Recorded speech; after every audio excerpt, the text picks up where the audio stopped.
देखिए, आज पुनः आज की कक्षा में हम अलंकार बताने वाले हैं। पिछली कक्षा में हम बता चुके थे कि अलंकार दो प्रकार का होता है, शब्दालंकार, अर्थालंकार। अब संक्षेप में इसको दोहरा लेते हैं। शब्दालंकार तीन प्रकार का होता है, अनुप्रास, यमक और श्लेष। अब अनुप्रास क्या है? जहाँ एक वर्ण की आवृत्ति बार बार होती है वहाँ अनुप्रास अलंकार होता है। जैसे तरनि तनुजा तट तमाल तरुवर बहुछाए, यहाँ तय वर्ण बार बार आ रहा है तो यहाँ अनुप्रास अलंकार हो गया।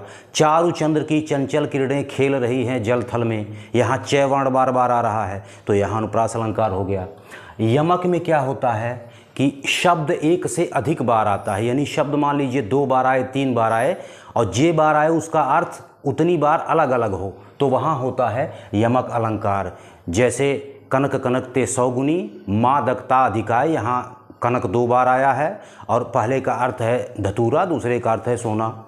इसी प्रकार से एक गाना आप सुने होंगे, सजना है मुझे सजना के लिए, यहाँ सजना का दो अर्थ है, सजना मतलब संवरना और दूसरा सजना मतलब पति। इसी प्रकार से सोना कितना सोना है, यहाँ सोना दो बार आया है और दोनों के दो अर्थ हैं।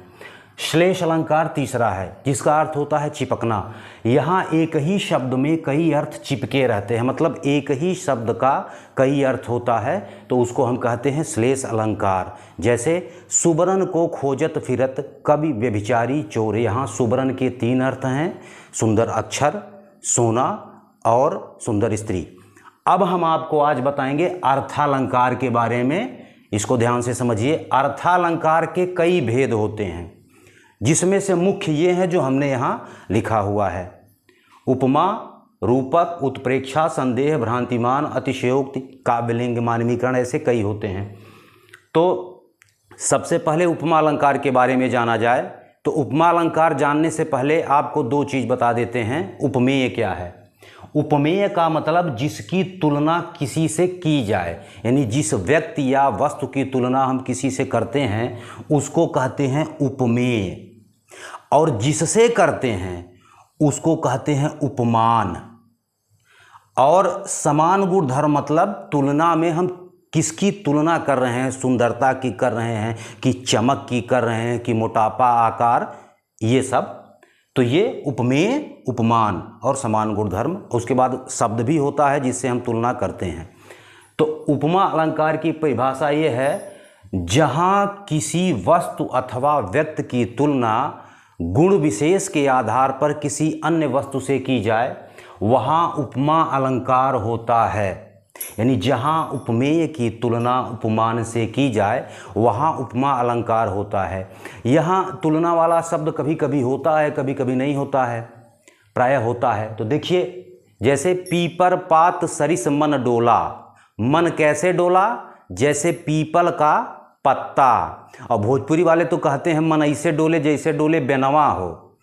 तो मन डोल रहा है, चाहे बेना जैसा डोले चाहे पत्ते जैसा डोले। तो यहाँ हो गया उपमा अलंकार, पीपल के पत्ते की तरह मन डोल गया। दूसरा उदाहरण सुन लीजिए, परशुराम लक्ष्मण संवाद में है। परशुराम जी कहते हैं सहस बाहु सम सो रिपु मोरा। रिपु माने शत्रु होता है, यानी जिसने इस धनुष को तोड़ा है वह सहस्र बाहु की भांति मेरा शत्रु है। तो यहाँ तुलना की जा रही है, कैसा दुश्मन है? सहस्र बाहु की तरह। तो यहाँ हो गया उपमा अलंकार। अब रूपक अलंकार होता है। ये तीनों लगभग एक जैसे होते हैं। रूपक क्या होता है? उपमेय को उपमान का रूप मान लिया जाए, यानी जहाँ उपमेय को उपमान का रूप मान लिया जाए, अथवा जहाँ उपमेय में उपमान का भेद रहित आरोप हो वहाँ रूपक अलंकार होता है। मतलब यहाँ तुलना नहीं करते हैं, सीधे वही मान लेते हैं। जैसे माँ अपने बच्चे को खिलाती है, क्या कहती है? अरे हमार करेजा। तो बच्चे को क्या कह दी? करेजा। करेजा जैसा नहीं, करेजा। तो यहाँ रूपक अलंकार हो गया। उदाहरण, चरण कमल बंदो हरिराई। यहाँ कहा जा रहा है कि चरण है उसको कमल कह दिया गया सीधे, यानी हम कमलवत चरण की वंदना कर रहे हैं। तो यहाँ हो गया रूपक अलंकार। इसी तरह से है, मैया मैं तो चंद्र खिलौना ले हूँ। कृष्ण भगवान कह रहे हैं यशोदा जी से कि मुझे क्या चाहिए? वो चंद्र खिलौना चाहिए। तो यहाँ हो गया रूपक। थोड़ा सा ही दोनों में अंतर है। अब उत्प्रेक्षा क्या है? जहाँ उपमेय में उपमान की संभावना हो या कल्पना हो वहाँ उत्प्रेक्षा अलंकार होता है। जैसे मान लीजिए कोई आपके गांव में होता है, शहर से कोई व्यक्ति आता है तो वो एकदम अपने आप को बहुत विद्वान सिद्ध करता है, तो कहते हैं ना ऐसा व्यवहार कर रहे हैं मनो कलेक्टर हैं, तो मनो कलेक्टर हैं माने कलेक्टर की कल्पना की गई है। तो यहाँ जो है उत्प्रेक्षा अलंकार होता है। इस अलंकार में मनहु, जनहु, मानो, जानो प्रायः ये शब्द आते हैं। अब इसका उदाहरण सुन लीजिए। ओढ़ सोहत ओढ़े पीठ पत श्याम सलोने गात, सोहत ओढ़े पीठ पत श्याम सलोने गात।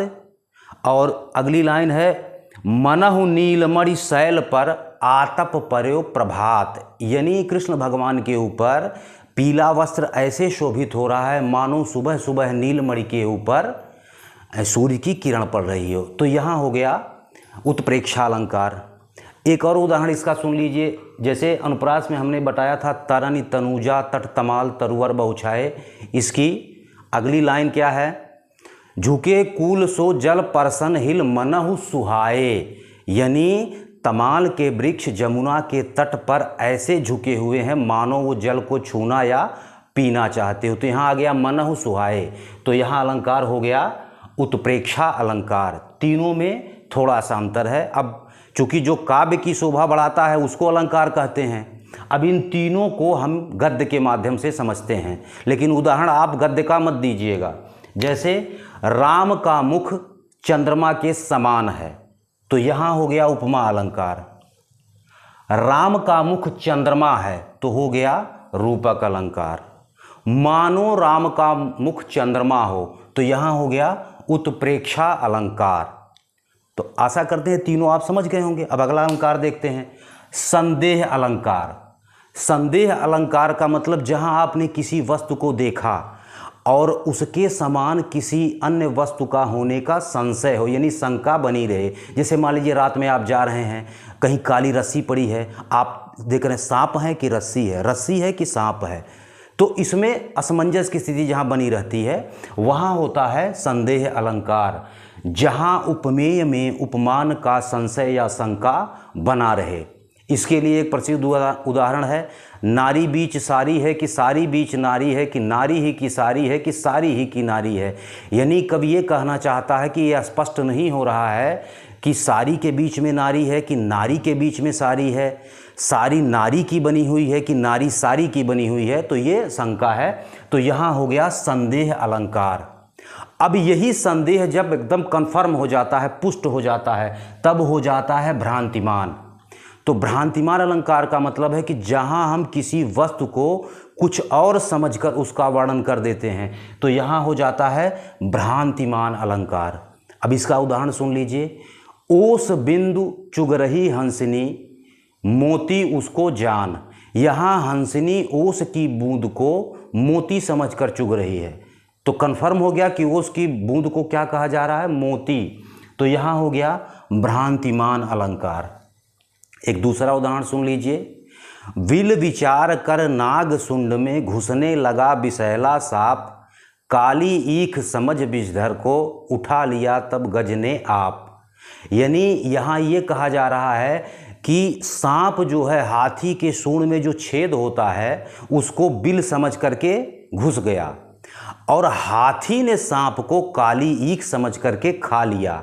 तो दो मतलब हाथी क्या सांप को समझ लिया काला गन्ना, और सांप समझ लिया उसके सूंड को बिल। तो यहाँ हो गया भ्रांतिमान अलंकार। अब अगला अलंकार है अतिशयोक्ति अलंकार। अतिशयोक्ति का मतलब होता है जहाँ बढ़ा चढ़ाकर वर्णन किया जाए। जहाँ बढ़ा चढ़ाकर वर्णन किया जाता है वहाँ अतिशयोक्ति अलंकार होता है। जैसे हनुमान की पूँछ में लगन न पाई आग, सगरी लंका जरी गई गए निशाचर भाग। यानी हनुमान के पूँछ में आग लगने ही नहीं पाई थी कि सारी लंका जल गई और सब राक्षस भाग गए। तो भाई जलने के पहले तो आग लगेगी नहीं। तो यहाँ अतिशयोक्त अलंकार है। तूने काजल लगाया दिन में रात हो गई, चुनरी लहराई बरसात हो गई। चुनरी लहराने से बरसात हो ही नहीं सकते, नहीं तो सहारा मरुस्थल में लहराते और हरियाली छा जाती। तो यहाँ क्या है? अतिशयोक्ति अलंकार। इसके अलावा और भी अलंकार अर्थालंकार में है। एक काव्यलिंग अलंकार होता है। काव्यलिंग का मतलब होता है कि जहाँ जो बात कही गई हो उसको तर्कसंगत या उपाय करके सिद्ध भी की गई हो। जैसे यमक में आपको उदाहरण मैंने दिया था, कनक कनक से 100 गुनी मादकता अधिकाय। अगली लाइन क्या है, या खाए बौराए नर वा पाए बौराए। तो यहाँ तर्क से सिद्ध किया गया है कि भैया सोना और वो धतूरा दोनों नशे वाला होता है। एक को आदमी पा करके पागल हो जाता है और दूसरे को खा करके पागल हो जाता है। तो यहाँ युक्ति ढंग से बात को सिद्ध की गई है, इसलिए काव्यलिंग अलंकार है। तो आशा करता हूँ कि ये आपके समझ में आ गया होगा। इसको दोहरा लीजिएगा, रिपीट कर लीजिएगा और इसको कॉपी पे लिख लीजिएगा।